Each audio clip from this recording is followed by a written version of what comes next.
जैसा कि दोस्तों फर्स्ट पार्ट में हम सभी ने वर्ग 15 के तत्वों के सामान्य लक्षण यानी कि नाइट्रोजन परिवार के सामान्य लक्षणों के बारे में देखा, समझा और जाना। हमारा आज का वीडियो पिछले पार्ट का आगे का पार्ट है यानी कि पार्ट 2 है, जिसमें कि हम वर्ग 15 के तत्वों के सामान्य लक्षणों के बारे में डिटेल से जानेंगे। यदि आपने पिछला पार्ट नहीं देखा है तो उस पार्ट को आप जरूर देख लीजिए। तो फर्स्ट पार्ट का जो लिंक है मैंने आज के इस वीडियो के नीचे डिस्क्रिप्शन बॉक्स में दे रखा है, उस लिंक पर क्लिक करके आप वीडियो को देख सकते हैं। तो अगर आप पिछला पार्ट देखते हैं तो आज का पार्ट आपको अच्छे से समझ में आएगा। तो आइए आज के वीडियो की शुरुआत करते हैं वर्ग 15 के तत्वों के सामान्य लक्षण से, जो कि है धात्विक तथा अधात्विक लक्षण। तो जब भी हम किसी वर्ग में ऊपर से नीचे जाते हैं तो जो धात्विक लक्षण होते हैं परमाणु क्रमांक बढ़ने के साथ साथ बढ़ते हैं। अब आप सोचेंगे कि ऐसा क्यों होता है, क्योंकि जब भी हम वर्ग में ऊपर से नीचे जाते हैं तो परमाणु त्रिज्या बढ़ने के साथ साथ आयनन ऊर्जा घटती है। यानी कि जब भी हम वर्ग में ऊपर से नीचे जाते हैं तो आयनन ऊर्जा घटती है, और आयनन ऊर्जा के घटने का मतलब यह है कि इलेक्ट्रॉन त्यागने की जो प्रवृत्ति होती है वो बढ़ती है। यानी कि आयनन ऊर्जा घटेगा तो इलेक्ट्रॉन त्यागने की प्रवृत्ति बढ़ेगी। तो इसलिए जब भी हम वर्ग में ऊपर से नीचे जाते हैं तो आयनन ऊर्जा घटता है परंतु धात्विक प्रवृत्ति बढ़ती है। और यदि हम बात करें अधात्विक प्रकृति की, तो यदि धात्विक प्रकृति ऊपर से नीचे जाने पर बढ़ रही है तो अधात्विक प्रकृति ऊपर से नीचे जाने पर घटेगी। तो यदि हम बात करें वर्ग 15 की, तो वर्ग 15 में जो ऊपर के तत्व यानी कि नाइट्रोजन और फास्फोरस हैं, ये दोनों अधातु हैं। वहीं फास्फोरस के नीचे आर्सेनिक और जो एंटीमनी है, ये दोनों उपधातु हैं। और बिस्मथ जो है वो धातु है। यानी कि ऊपर से जब भी हम नीचे की ओर आ रहे हैं तो ऊपर आपको अधातु मिल रहे हैं और नीचे की तरफ धातु मिल रहे हैं। आइए नेक्स्ट हम बात करते हैं भौतिक अवस्था की। तो जब भी हम वर्ग में ऊपर से नीचे आते हैं यानी कि वर्ग 15 में ऊपर से नीचे आते हैं तो इनके भौतिक गुणों में हमें क्रमिक परिवर्तन दिखाई देता है। तो यदि हम बात करें नाइट्रोजन की अवस्था की, तो नाइट्रोजन गैस अवस्था में पाया जाता है। वहीं जो फास्फोरस है वो मोम के समान एक मुलायम ठोस है। बाकी जितने भी तत्व हैं वो सभी कठोर रूप में यानी ठोस अवस्था में पाए जाते हैं। वहीं हम बात करें वर्ग 15 के जो तत्व होते हैं वो बहुपरमाणविक होते हैं। यानी कि जैसे कि आप देखेंगे नाइट्रोजन N2 के रूप में, फास्फोरस P4 के रूप में, अर्थात ये बहुपरमाणविक रूप में पाए जाते हैं। नाइट्रोजन के अतिरिक्त शेष सभी तत्वों के अपर रूप यानी कि एलोट्रॉप्स होते हैं। तो आपके क्लास 12th केमिस्ट्री में जो फास्फोरस है, फास्फोरस के अपर रूप यानी कि एलोट्रॉप्स दिए गए हैं। तो मैं आपको बता दूं कि फास्फोरस के 3 अपर रूप हैं। पहला है सफ़ेद फास्फोरस, दूसरा है लाल फास्फोरस और तीसरा है काला फास्फोरस, जिसके बारे में हम आने वाले वीडियो में डिस्कस करेंगे। आइए नेक्स्ट हम बात करते हैं नाइट्रोजन परिवार के ऑक्सीकरण अवस्था की। तो वर्ग 15 के तत्वों के जो सामान्य ऑक्सीकरण अवस्थाएं होती हैं -3, +3 और +5 होती हैं। तो ऐसा क्यों होता है मैं आपको बता दूं। जैसा कि हम सभी जानते हैं कि नाइट्रोजन के बाहरी कोश में 5 इलेक्ट्रॉन होते हैं।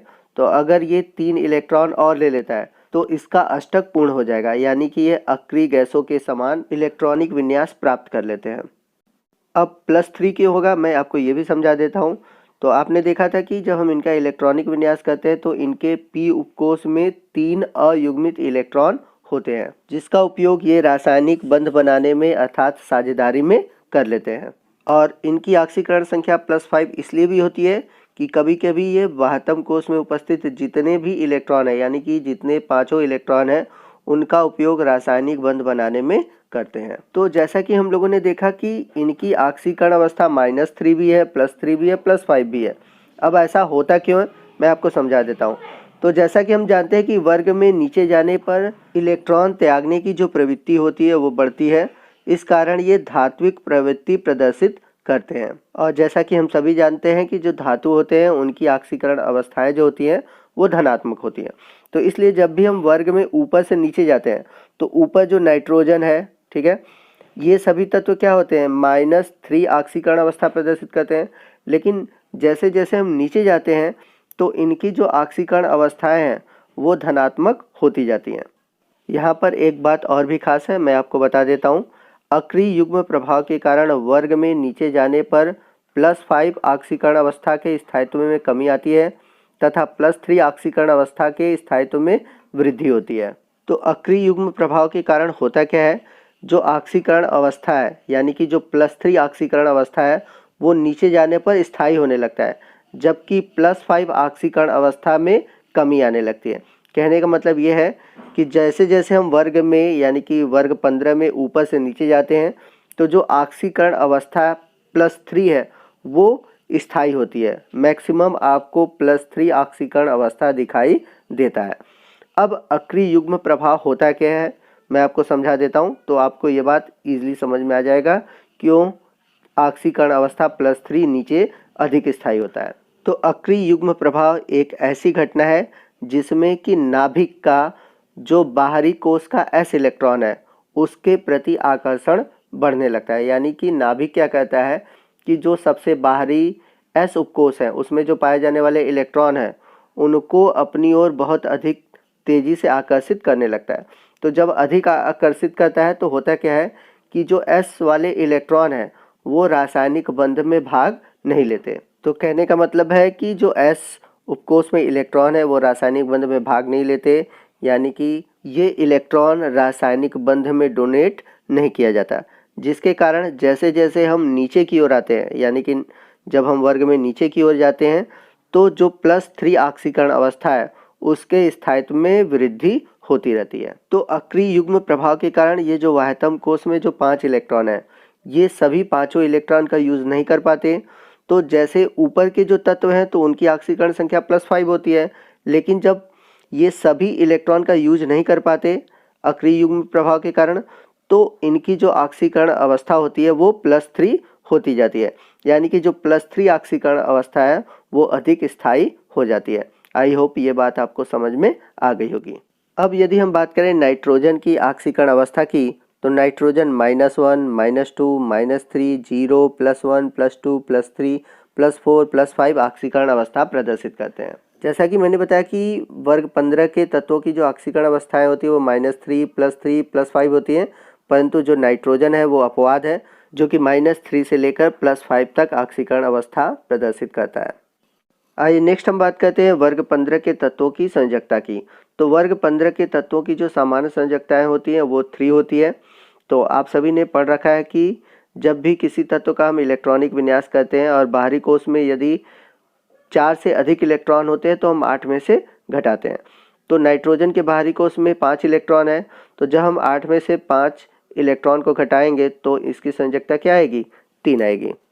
आप इसे ऐसे भी समझ सकते हैं कि जब हम इनका इलेक्ट्रॉनिक विन्यास करते हैं तो इनके p उपकोश में 3 अयुग्मित इलेक्ट्रॉन होते हैं और इन 3 अयुग्मित इलेक्ट्रॉन रासायनिक बंध बनाने में भाग लेते हैं, इसलिए इनकी जो संयोजकता होती है वो 3 होती है। लेकिन यदि हम बात करें नाइट्रोजन के नीचे के तत्वों की यानी कि यदि हम बात करें फास्फोरस की तो फास्फोरस का इलेक्ट्रॉनिक विन्यास होगा 1s2, 2s2, 2p6, 3s2, 3p3 और 3p के बाद आपको 3d उपकोष भी मिलेगा, क्योंकि हम सभी जानते हैं कि जो तीसरा कोष होता है उसमें 18 इलेक्ट्रॉन भरते हैं और 18 इलेक्ट्रॉन भरने के कारण एक 3d ऑर्बिटल का ऑप्शन होता है।